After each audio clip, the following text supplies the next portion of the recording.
कुछ ही मिनटों का समय रह गया है। बस 8 बजे से मतदान प्रक्रिया शुरू हो जाएगी। बड़ी जानकारी दे दें आपको, हरियाणा निकाय चुनाव के लिए थोड़ी ही देर में मतदान शुरू हो जाएगा। मतदान केंद्रों के बाहर सुरक्षा के पुख्ता इंतजाम है। पंचकुला, अंबाला और सोनीपत में वोटिंग होनी है। मेयर और वार्ड पार्षद पद के लिए मतदान होगा। रेवाड़ी नगर परिषद में भी चुनाव है। उकलाना, धारूहेड़ा और सापला में मतदान होगा। अध्यक्ष और पार्षद पद के लिए वोट डाले जाएंगे।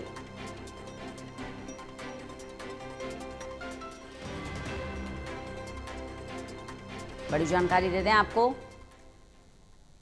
कुछ ही क्षण और मतदान प्रक्रिया शुरू हो जाएगी। डॉक्टर महेश कुमार हमारे साथ, हमारे एसोसिएट एडिटर लगातार बने हुए हैं।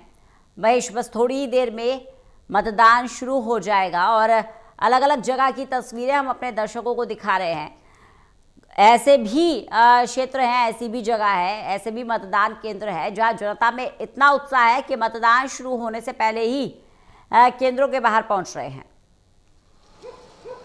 देखिए, जबरदस्त उत्साह इस वक्त वोटर्स में देखने को मिल रहा है। खासकर चुनावों की अगर बात की जाए, नगर निगम चुनावों की बात की जाए या पालिका चुनावों की बात की जाए, जबरदस्त उत्साह है। उत्साह की सबसे बड़ी वजह क्या है? सबसे बड़ी वजह यह भी है कि चुनाव प्रचार जबरदस्त किया गया है भारतीय जनता पार्टी की तरफ से। और उसके बाद चूंकि भारतीय जनता पार्टी काफी रफ्तार चुनाव प्रचार में पकड़ी हुई थी, तो ऐसे में कांग्रेस पार्टी को भी चुनाव प्रचार के लिए दौड़ना पड़ा। इसी वजह से चुनाव दिलचस्प हो गए।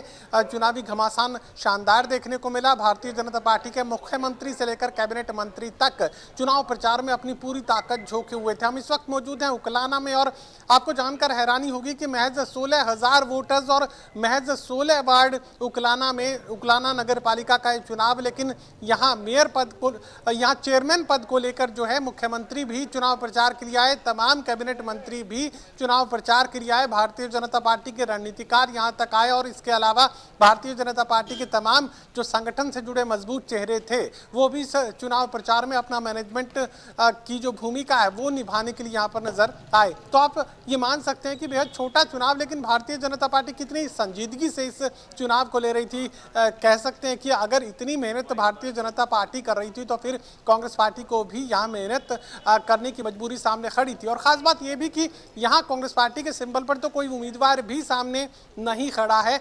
एक समर्थित उम्मीदवार चुनावी मैदान में है जो कि बीजेपी के उम्मीदवार को यहाँ कड़ी चुनावी टक्कर देने के लिए फिलहाल सामने खड़ा है। मताधिकार के बाद जनादेश क्या निकलकर सामने आएगा यह अलग बात है, लेकिन इतना कहा जा सकता है कि चुनावी घमासान बेहद दिलचस्प उकलाना में इसे समर्थित उम्मीदवार निकिता की तरफ से बना दिया गया। निकिता भारतीय जनता पार्टी की उम्मीदवार है और रीमा सोनी समर्थित उम्मीदवार है कांग्रेस पार्टी की। और यहाँ अच्छी खासी टक्कर इस वक्त देखने को मिल रही है। फिलहाल जनता को अपनी समस्याओं से निजात चाहिए और मुख्यमंत्री इन तमाम समस्याओं को खत्म करने का वायदा उकलाना के वोटर्स के बीच करके गए हैं। तमाम कैबिनेट मंत्री ये कहकर गए हैं कि किसी तरह की परेशानी नहीं आने दी जाएगी। फिलहाल अब देखना होगा कि वोटर्स किस पर भरोसा करते हैं, जनादेश किसके समर्थन में जाएगा।